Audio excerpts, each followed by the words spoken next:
Is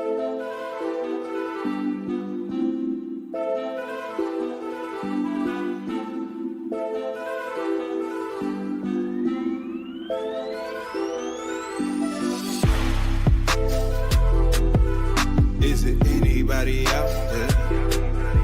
Be some words from my subconscious. Yeah. Mortalized. I'm so bionic in my subconscious.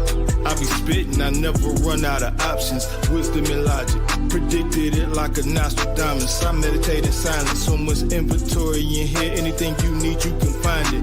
Flashbacks of hard times. Horror movies in my mind. Roll up the herb cause it helps me unwind.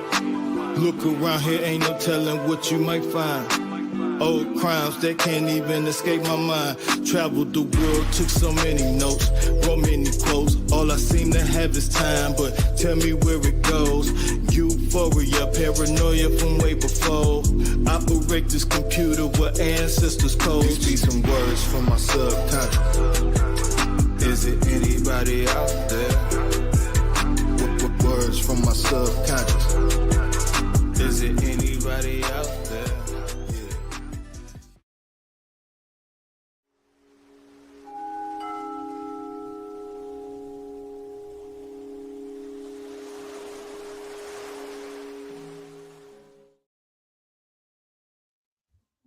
Hello, hello, grand day, and welcome to another episode of the Friday Expedition, episode 9, Conscious Healing, with myself, Marcus ChristoLight, and Magic Yana, the Healing Magician.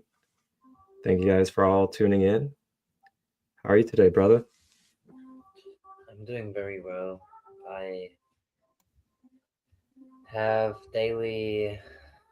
have had daily in the last days. First time was the 21st of December. I bought a cold cup and have it on the balcony, and it's -2 degrees right now. So it's fairly like Celsius.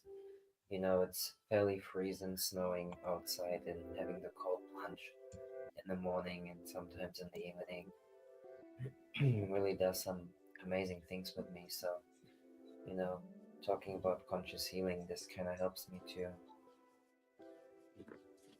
Wow, really reset negative myself 2. every time I go. Yeah, reset myself every time I go in it. You know, helps me to really strengthen my self-worth as well. Like, it boosts me for the rest of the day. It really lifts my energy for the rest of the day. Less than 2 minutes a day, you know, so it's such a small amount of time where I can achieve so much positive results for myself. Very, very happy and grateful that I did this. Yeah, that's interesting. That's a good way to kind of like combat, becoming cold, is by just going into cold and getting ourselves adaptive to it. What a great way to get yourself prepared. Yeah, you know, it's not even that. It's not about the cold, you know. It's about me. So most people scare about the cold, or like they push it of the cold, or focus on the cold. But it's not the cold itself. It's not that. It's you. And you know, like, just what happens within you, the entire process before you go in it, when you go in it, when you go out of it, the day that you spend after you went in, or the conversations that you have after you went in, everything changes. So it's remarkable. You know, I was like a person who had difficulties waking up in the morning and being motivated and going out of bed, because I love the dream state very much and like to stay as long as I can in the dream state. But for me now, and I like to wake up slowly too, but then go in it, because I know I gotta do some work and get myself activated in this physical realm. It's fascinating. Yes. Definitely. So conscious healing, there's so many layers that we can dive into with conscious healing. And, one thing that really comes to me right now is, the art of being present with our emotions, being present with what it is that we are experiencing authentically, and getting to a point with ourselves where we're not judging ourselves and we're not condemning any emotion that we go through and any thought that we have, but allowing it to have its space for what it is in that moment, and just really like finding ways to process it and really sit with it and try to tune into the messages of why a certain emotion could be happening, or why certain thought patterns are continuing to happen. And the more I became more softer, more open, and more loving to these aspects of myself when they arise, I find that I'm able to sort of move forward from the energies a little bit easier and a little bit more effectively by not resisting them, not trying to force them, but being present with what is in that moment, and then deciding from what I process with it, what is next for me then. And it's very easy, especially in society where our nerves can be very ridden, or we could be very depressed in our energy and not really have a lot of fuel inside of us to really have the stability and the patience and the fortitude not to get too triggered to where we're reacting to all these things. um, it's it's definitely a journey with yourself, and finding that grace of knowing that we can always change and change through our actions, the way that we're directing our energy, has been one of the biggest keys for me to consciously heal in this journey, instead of allowing the shadows, the triggers, the unaddressed versions to continue to take over. And grounding practices have been a staple for myself over the last, I would say, 5 to 6 years. Grounding myself, finding ways to get into my body, but not just in my body, but in my body while feeling in harmony with my emotions and with my mind. And chakra balancing has been a great practice for me over the years that I do every rising. And then yoga as well has also been a very great practice for integrating and bringing that harmony to the mind body soul complex. What about you, brother man? Like in the morning, definitely writing and breathing. So I wake up, I have my journal next to me. I pick up the pen, and the first thing that comes out of my mind, I write down right away. The moment that I decide to open my eyes. So most days, really. And for a while now, last year, it just deepened that I woke up and automatically started to focus on breathing.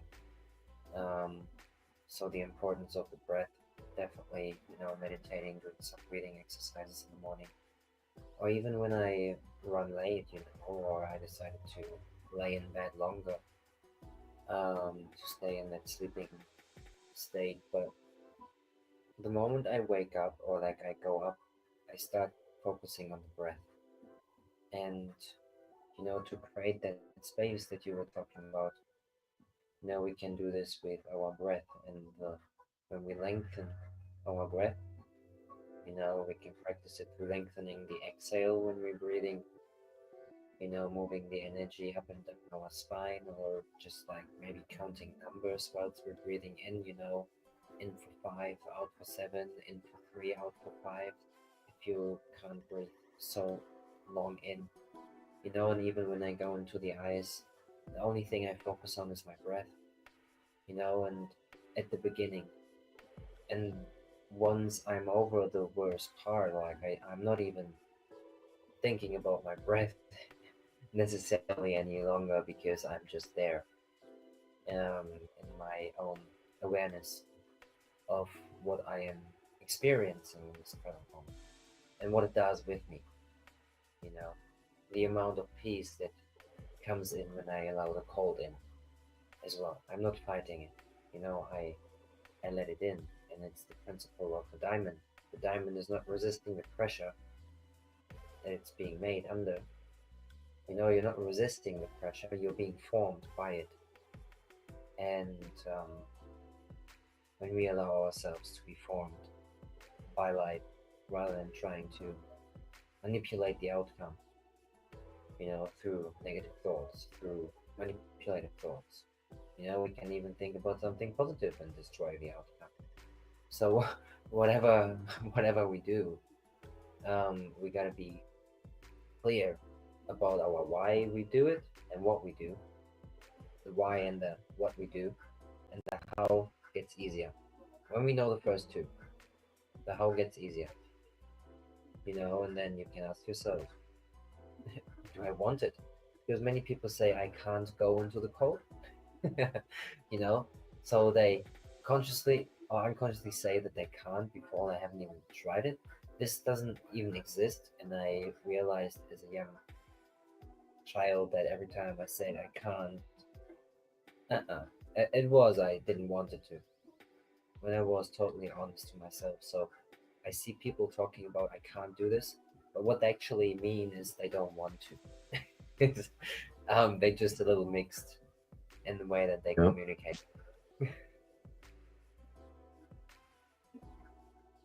Yeah, for sure. And I actually just had an example of this yesterday with, going out to clean my car off, because I hadn't been outside in my car the last 2 days, because we got like almost a foot of snow and a bunch of ice. So I was just hibernating indoors, enjoying the time with my dad. And yesterday I went out, and before I went out, I basically just went through a mental preparation process the first few minutes before I went out there. And, while I was doing things like doing the dishes and miscellaneous things before I went out there, I was just mentally thinking about in my head, like, okay, I'm getting ready to go out there.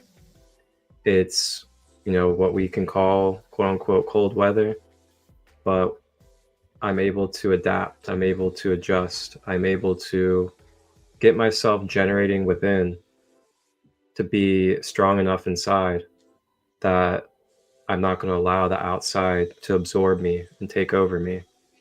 So as I was kind of just allowing that to play through my head while I was going through the things I was doing, and then of course I just put on some extra layers as well to support that.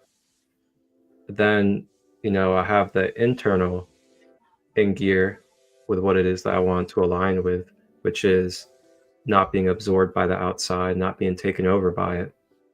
And on top of that, I also gave support to my being by adding more layers to my body as well to support it. And with that, for me, I just mentally kind of be like, all right, now I did the things that I needed to. These things are in place and they're going to do what they need to in order to help me stay warm. And then just continue forward mentally into just being and just being present, knowing that I prepared myself and I did the things that I needed to for my being to be able to withstand it and be able to thrive. And I went out there and literally did not feel any cold, and cleaned off my car, all that good stuff. Got snow inside my shoes and all that, and just couldn't feel the cold. So, mental preparation is something that we always have the free will ability to do before going into something. So, like, if we know we're about to experience something, or we know we're about to go into a certain environment or a setting, we can mentally prepare our being to adjust and adapt and be fit to go into that environment and not have to be overtaken or swayed by it.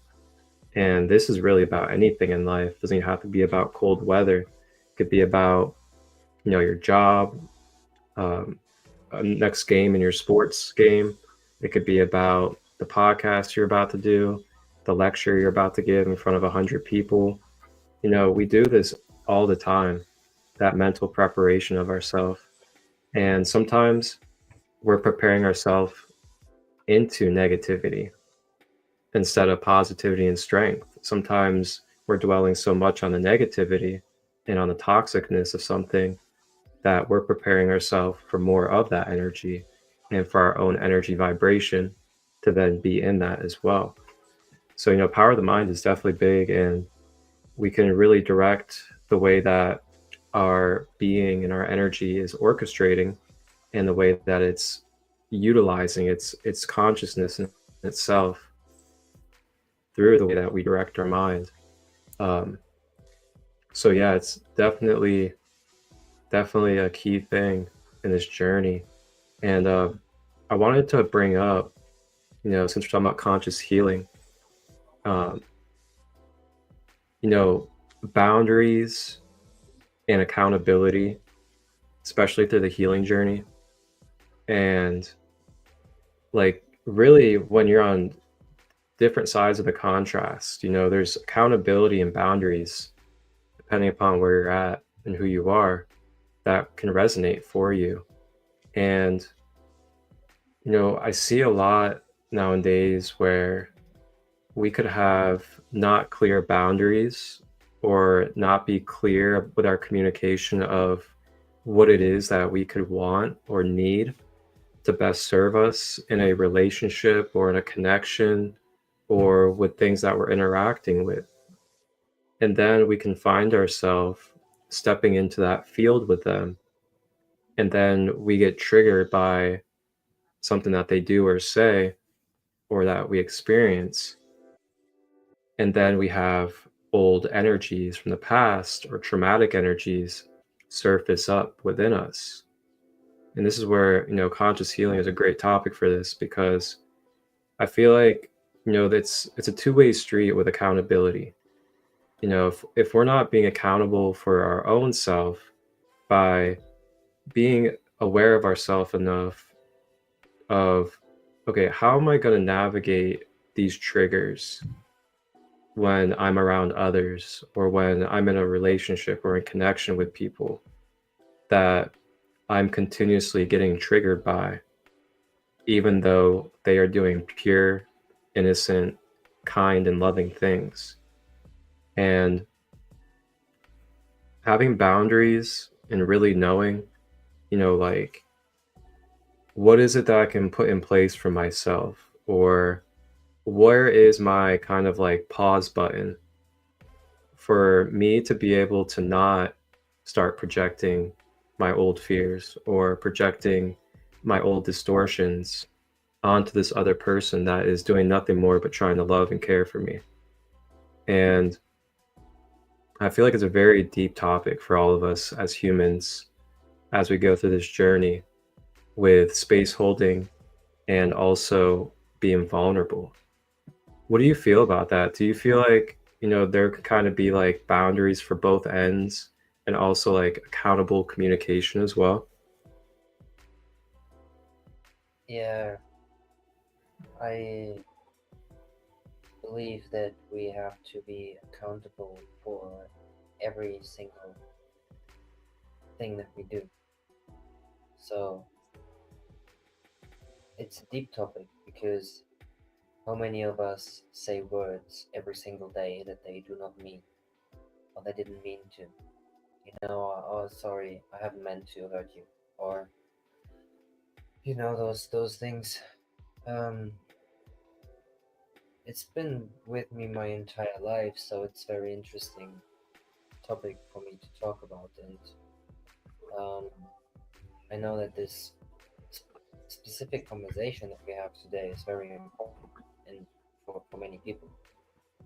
Um, because we come to a point in our life where, if we really want to have a different outcome, so if I don't want to regret what I said again, like if I'm just sick and tired of regretting words that I've said to someone that I didn't mean to, but I do it again and again. The moment that I become aware of that, I hold myself accountable to it. So this is the moment. Where's my chance? where I have the opportunity. The moment that I catch myself doing the unconscious thing that I actually don't want to do. This is the moment when I catch myself. So I'm there, and then I say, next time I do better. This is what I did with things that I wanted to change. Instead of, wow, you're stupid, you did it again, and just, beating myself up on it, which happened before, I just say something nice to me. Next time I do better.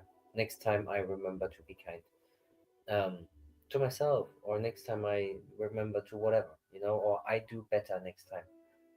We gotta hold ourselves accountable. It's not that we will never unconscious again. Like, it's a process, it's a journey, but we have to, the moment that I become aware of that in my meditation, in my breath work, I'm not doing what I'm doing. I gotta be accountable in this moment and know why I'm not doing what I wanted to do before. Why am I breathing differently? Why I'm doing a different exercise? Why did I forget to breathe a certain way and I'm thinking about my job? So the moment that I catch myself drifting away with whatever I do in the meditation and the breath work, um, in the sauna and like in my job and whatever I do, really, the moment I get unconscious and I'm aware of I do something that I don't want, I gotta make a change in that moment. Because if I don't, I miss the train. And it's time for us to catch the train. It's a very beautiful ride when we catch the train. And, it's the visualization as well that comes with it.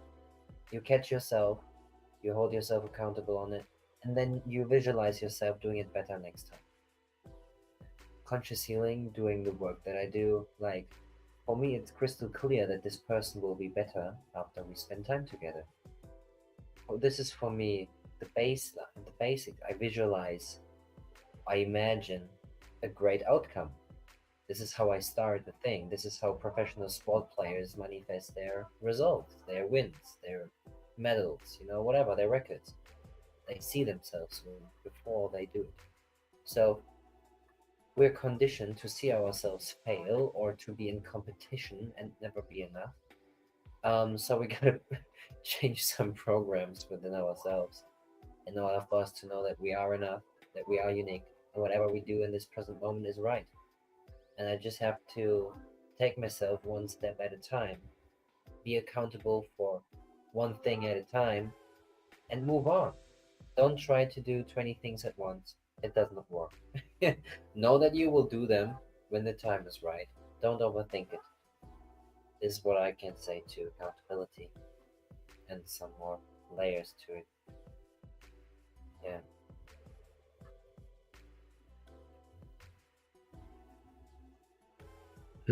Thank you.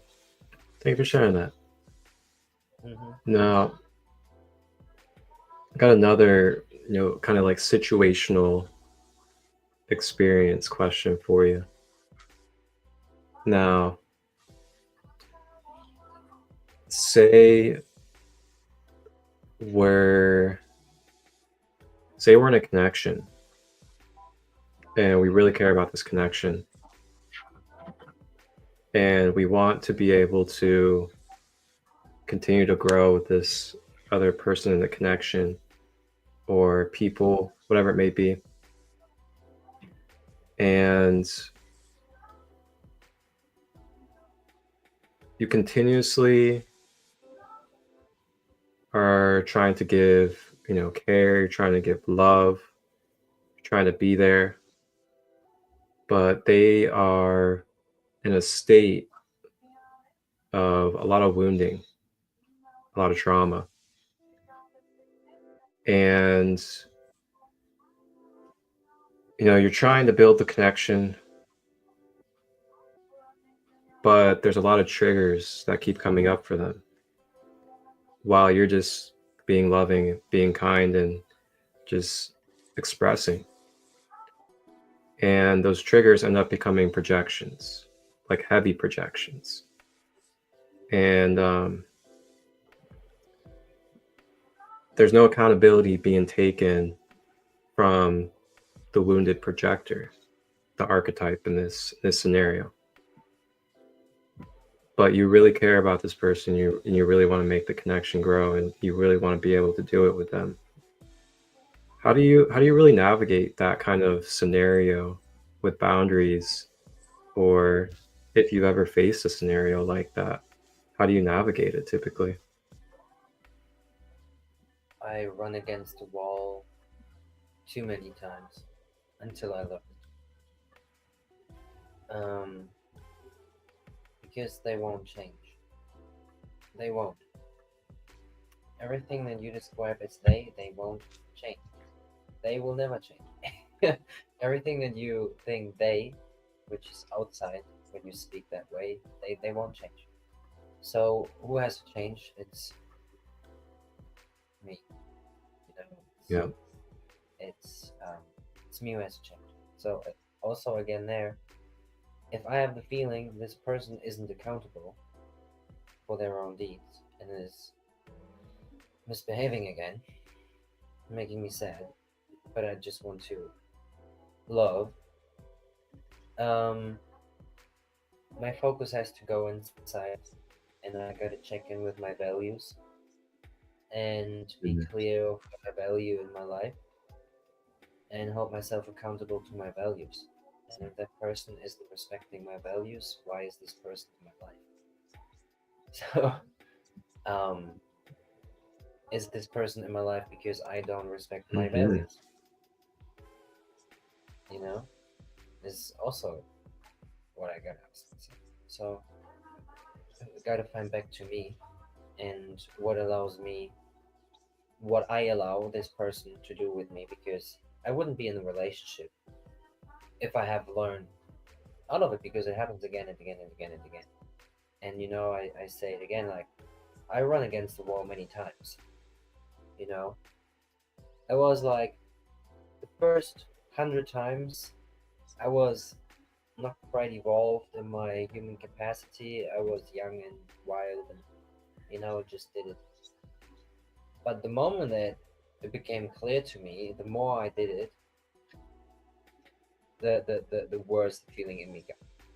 The moment I become aware of myself being unconscious and not standing up for myself, not protecting myself, not holding myself accountable for my own values, and being heard through this relationship that I seem to experience, then like I had to go into another direction. I had to speak differently to that person, or stop speaking to that person, or try it again in a month to resolve this thing, or leave it completely.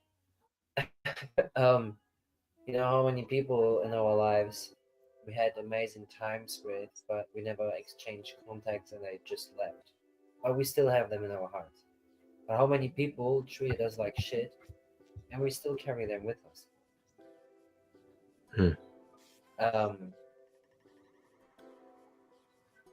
So we gotta learn what we need to learn and start making different decisions, and then taking action upon it.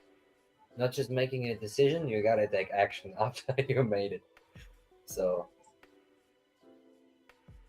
Yeah, great answers. Thanks.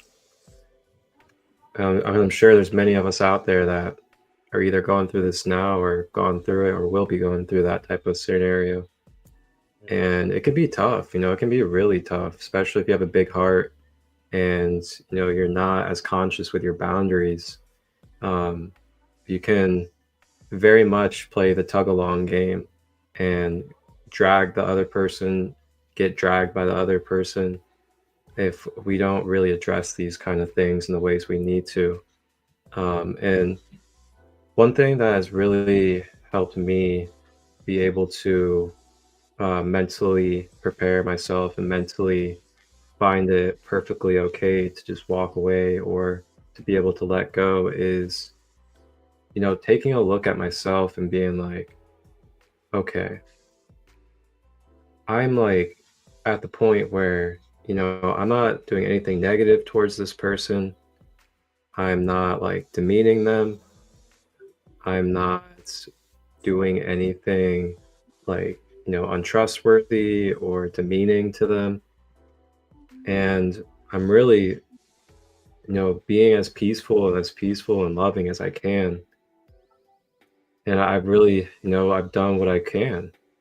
There's nothing else for me to really be able to do other than that person be accountable for their own self.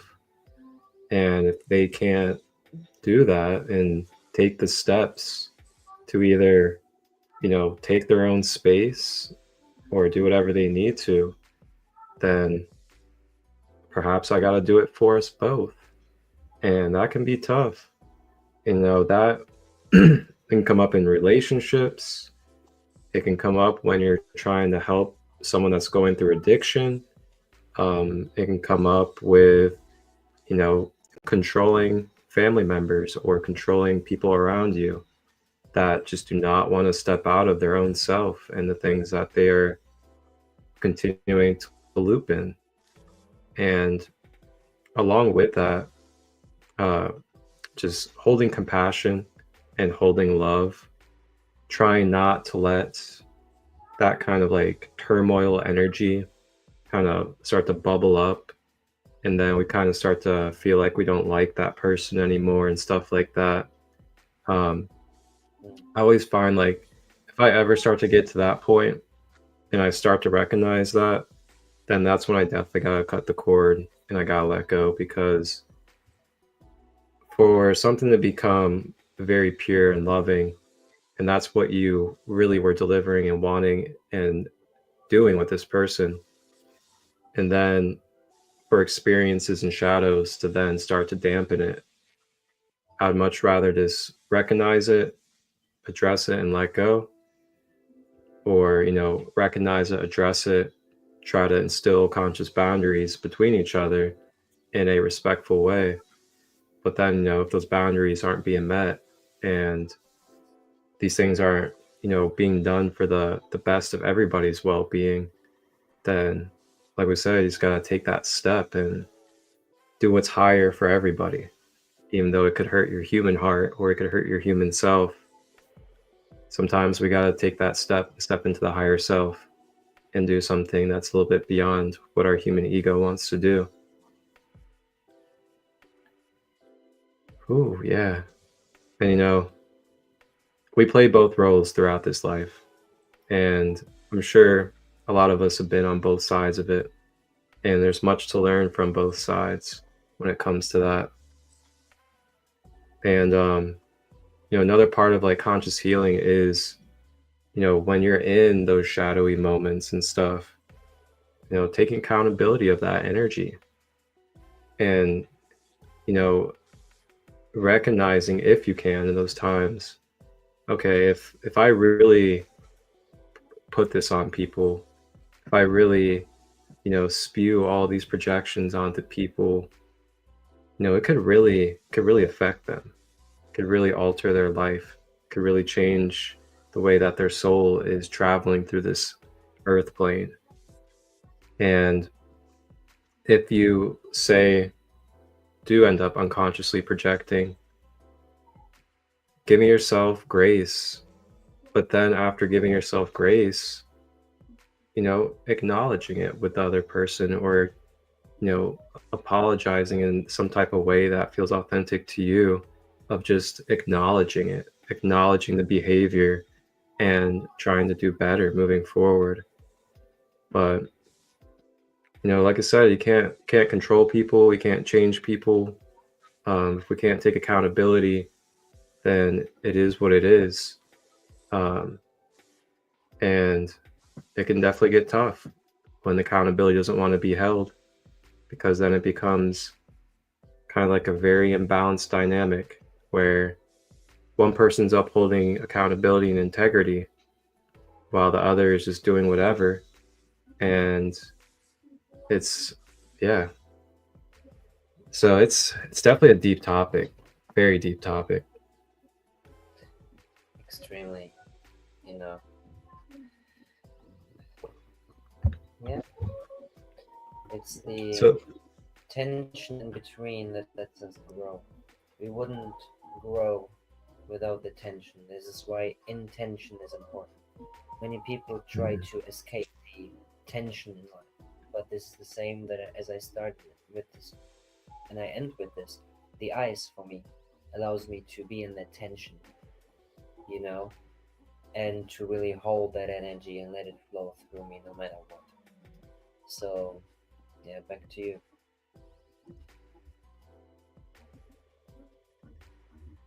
Hello. Hello, welcome. Welcome to everybody. Thank you for being here. Yeah, thank you. Very important. So, with conscious healing,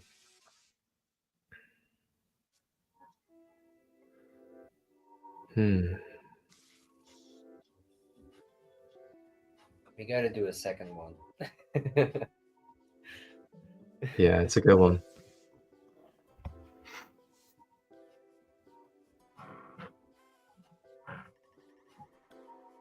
So with conscious healing, something that really stands out to me is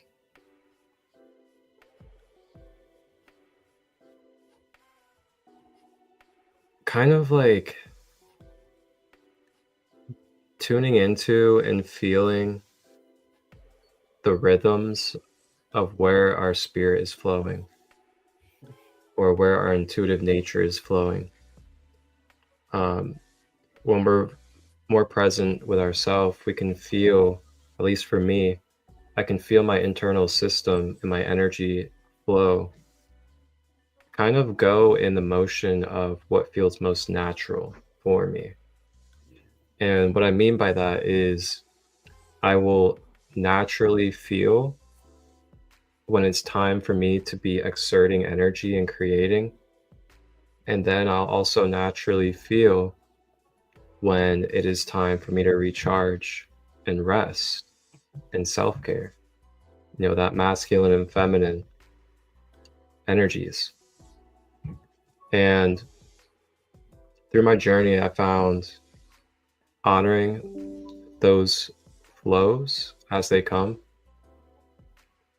has really been able to help me be able to maintain my balance, maintain my health and well-being a lot better than trying to force how my energy should be flowing, or forcing the direction of where my being and energy is trying to be. And along with that, the more that I've continued to just allow that natural calling, that natural messaging to me to be listened to,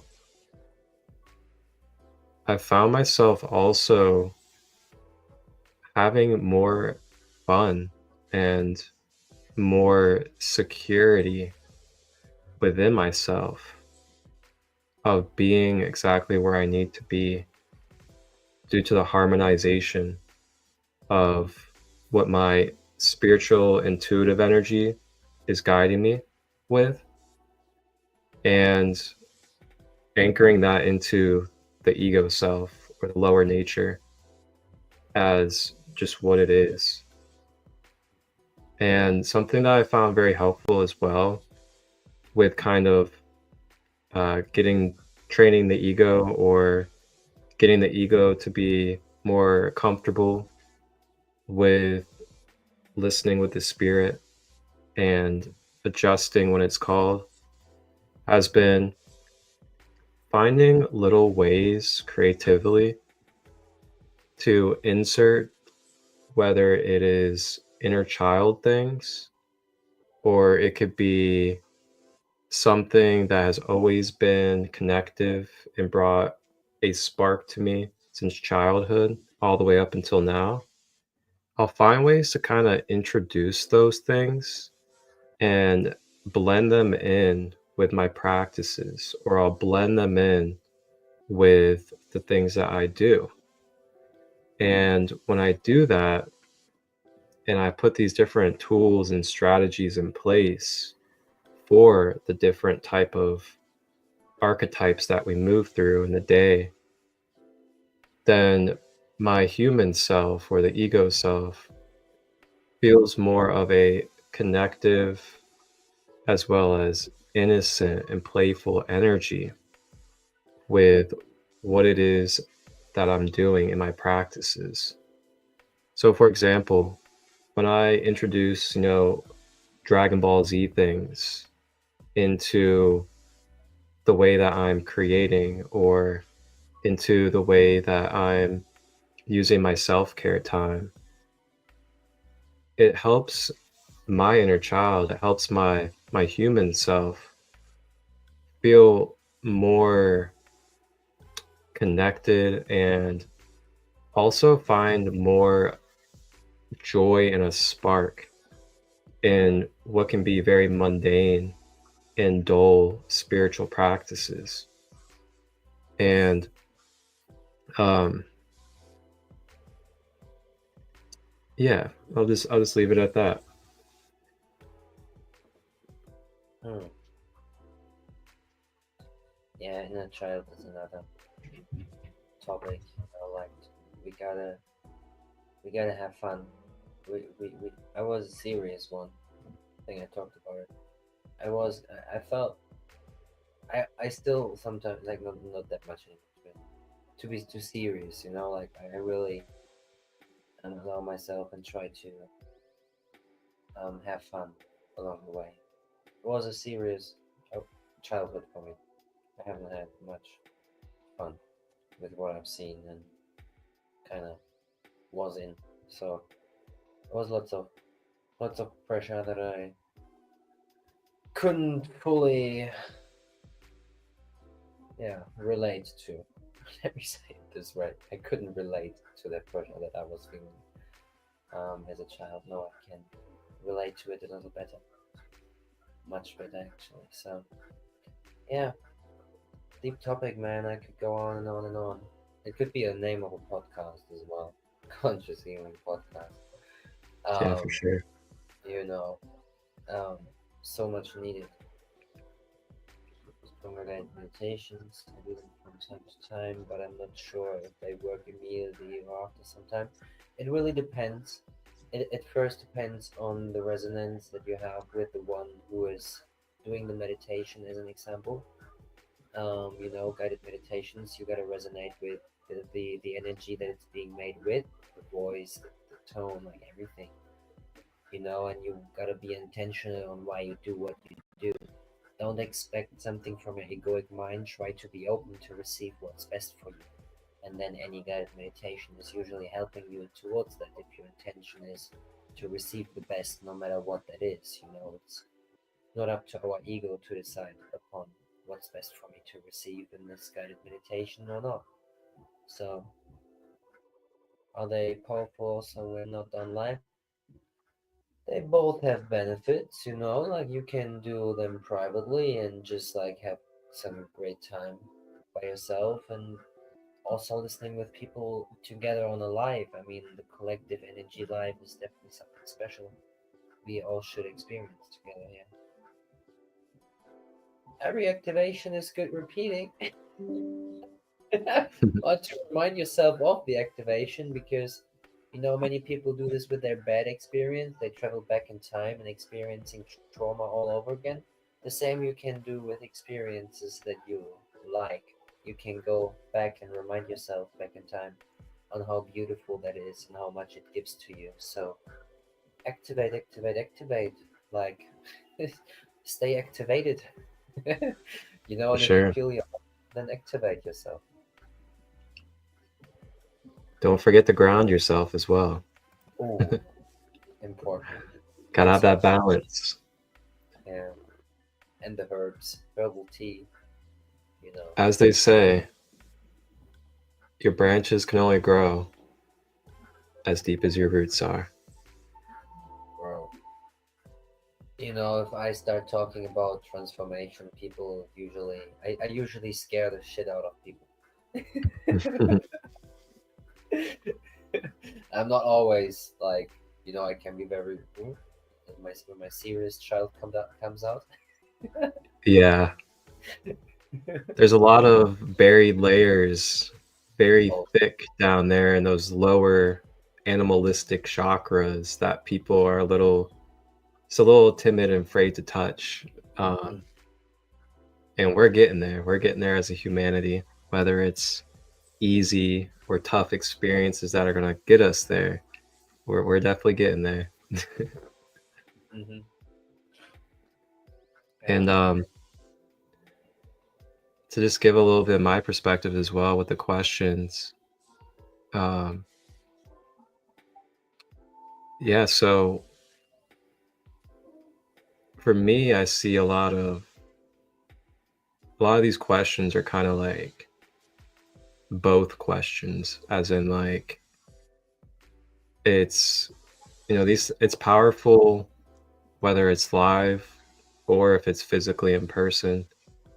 That amount of powerfulness can also be determined by how much you're willing to be unlimited to how much it can affect you.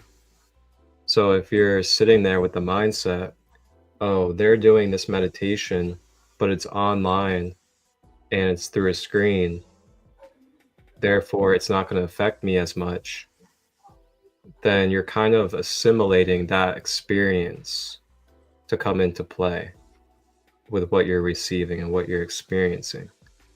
But if you just see it as, I'm in a meditation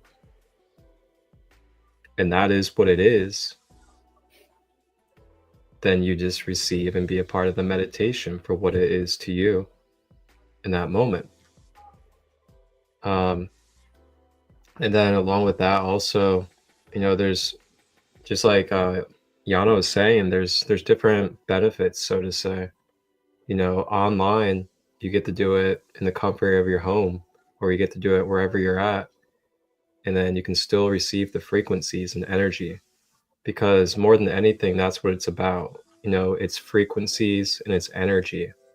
And frequencies and energy travels through the ether, through everything. It's not bound to solid objects. It's not bound to the third dimension. It goes through the solid objects. It goes through the third dimension. So these meditations that we're doing online, they're not like being stopped by the screen, or they're not being, ruffled up or anything like that. These technologies are actually amplifiers of energy. They have quartz crystals and other material and minerals in them that actually amplify energy, which is why they're able to be on a screen and be able to project into our spaces. So, yeah, again, it's just how much are you limiting your own self and your own mind of what energy is capable of? That's how I see it for me. And as far as repeating activations, it's really up to you and kind of sensing where you're at in your wellness and in your journey of, do I feel like I could really use benefit of this activation today or right now in this moment? Or is it not really necessary and I'm pretty well, I'm pretty good? Just being present with yourself, and also knowing that, there can't really be too many times of doing something. Now, yeah, you could probably abuse something and then overuse it in those moments where your energy is not needing it. But you can do it as much as you would like. I'm not sure exactly what kind of activations you're talking about. Um, but another thing I will say out there too, since we're talking about consciously healing, is kind of like know for yourself, whether it's through experience or through study, what are the effects or what are the consequences or what type of symptoms or what kind of replenishing process am I going to go through after this activation? And if I need like a few days to integrate after this activation, then that's something that we probably want to honor for ourselves and then move into the next activation.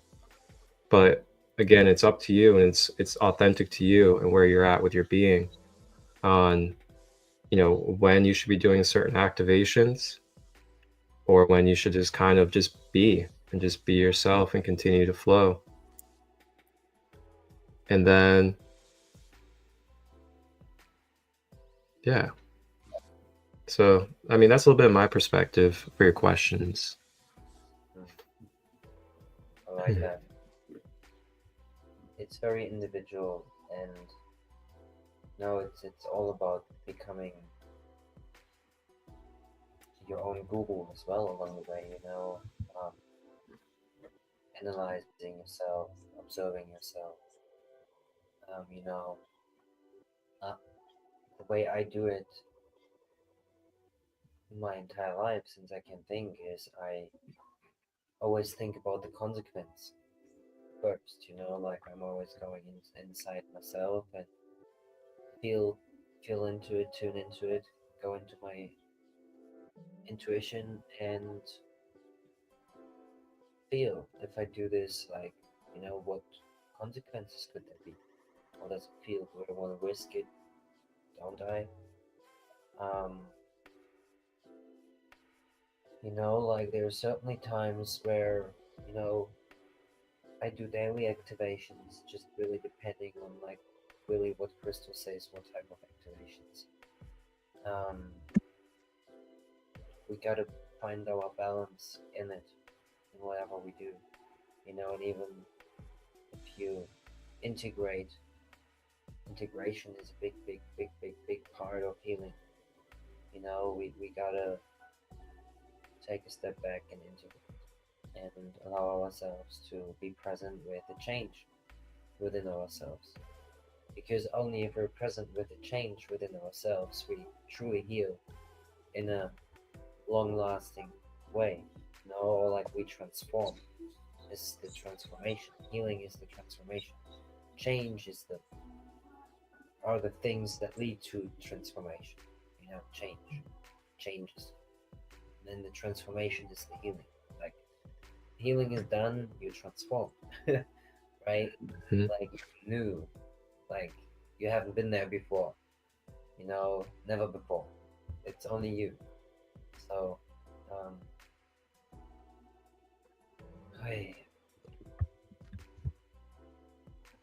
and it's so time that we do this. Like humanity, we are ready.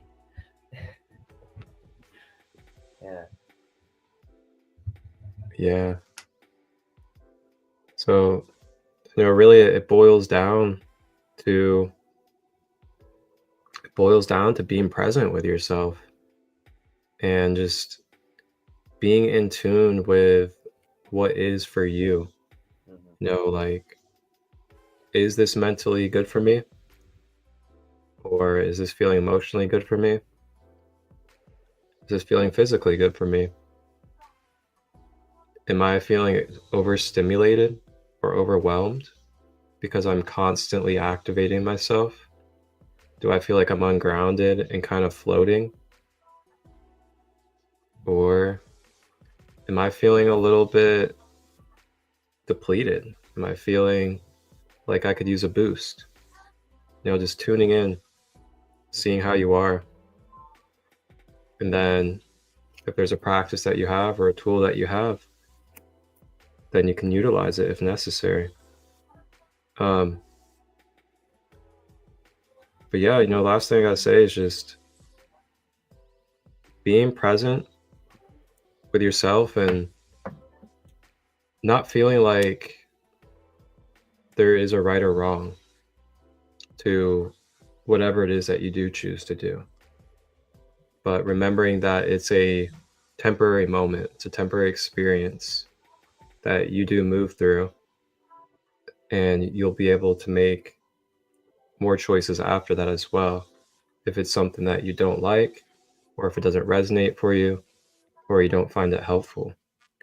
That continuous explorative mind, of the innocent child is one of the most wondrous things that a lot of teachers and healers talk about, because it keeps us in that eternal and non-biased filter where, instead of judging our experiences or judging ourselves and judging everyone around us because they experience something or they move through a shadow, we just see that these are experiences and temporary moments in the earth plane that we have free will choice to just continuously experience. We can give ourselves grace and love. But with that being said, that's all I got for you guys today. Yeah, one more thing from me. It's meditation generally means to become familiar with. So your entire goal in life is to be familiar with what you experience. And anytime you experience some unfamiliarity, you're not in a meditative state of mind. So usually everything that surrounds you should be familiar to you,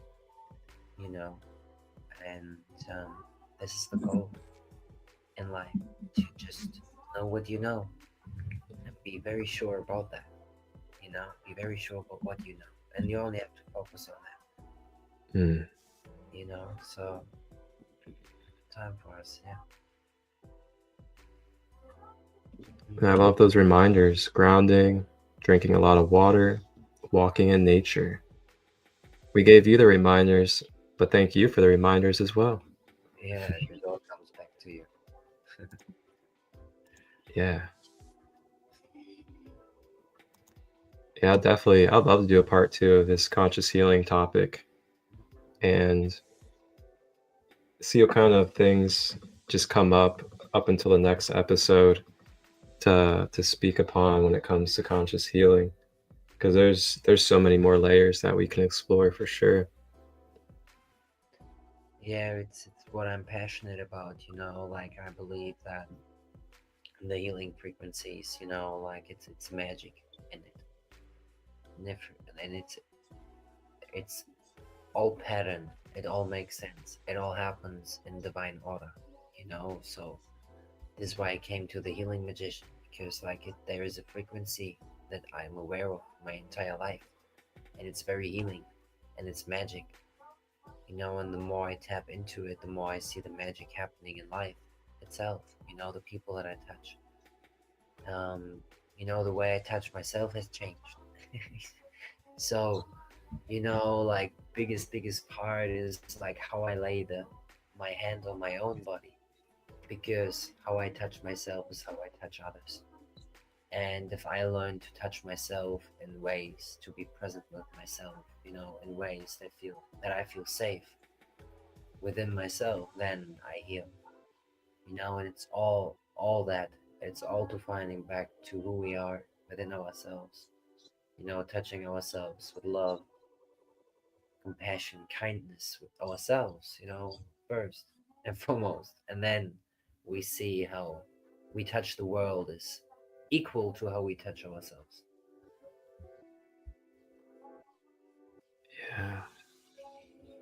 Yeah. But then you start touching the world like you touch yourself, but they may be too wounded for that type of touching. And that's just a whole nother topic for the next episode. You gotta start seeing it from new angles, like the angels, and then you start understanding Yeah. what it is. Yeah. All right, brother. You have a blessed rest and night over there in Germany. Yes, sir. And I don't know, it's snowing and stuff. Yeah, I for was us, gonna, it's fucking, it goes for it. I bet out there, especially because you're more north. Yeah, but like the last winter's like nothing like this right now. So we had Yeah. a power outage yesterday as well. I'm like, it was Wow. a great feeling because all electricity stopped in the entire town, small villages around as well, and it's fucking cold outside. It's snowing. Yeah. It's super interesting what's happening. So I'm just excited of the bright future that we all create right now, from our hearts. And Yeah. I just want to give like a prayer to everybody, just to stay as well as you can and to embrace as much love and connection as you can as well during these times. And there's a lot of hate out there. There's a lot of divide. There's a lot of pointing fingers, a lot of propaganda, a lot of things about elite and poor and all these different things. And right now in this time, what I'm feeling is it's time for us to drop all these labels. It's time to drop all of these identities and stop pointing the fingers and see that we are all in human forms. And with these human forms comes light working shadows for all of us. Some of us may be deeper in our shadows than others. Some of us may be filled with purity more than others. But really, no one's better than the other. Not even the rich, quote unquote, ruling class, if you continue to still call them that, or the homeless out in the street. We're all subject to the human nature and the third dimension of this earth. And we're even seeing it now here in America. America is getting hit all over the country with devastations and disasters. We had Carolina and Tennessee just a couple of months ago with the mudslides and the hurricane that hit the mountains. And now California, South Los Angeles, over, I don't even know, like 90,000 acres was literally on fire, torched, every building, every house, every single thing gone right now, including celebrities, including the rich. So for me, what Spirit's telling me is, this is the time where we're all learning and coming into the remembrance that we are all unified consciousness here. And it doesn't matter how rich you are. It doesn't matter how poor you are. It doesn't matter your location. Nature, the spirit, forces unseen by our eyes can still be at play, whether you're rich or poor. And it's a hard time, but it's also a transformative time as well. And again, I just want to give the message to embrace love and connection while you're here and while you have it, because we honestly don't know what could happen tomorrow. People in South LA, a place that is not used to dealing with adversity like that whatsoever, just literally had their whole entire thing torched. So anything's possible, man. The mudslides in Carolina, the mountains never get hit by a hurricane. They got hit by a hurricane. It's unpredictable. And this is why you hear, like, people emphasizing, try to embrace love every day you can, because you don't know when the last day is you'll be in this body. And yeah, I love you guys. I love everybody. Yes, love you too. Ooh. Any closing words?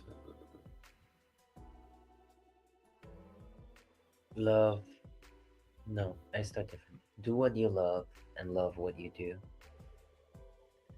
If you don't do it, leave it. Mm. Ashe. Wholeness and balanced love, everybody.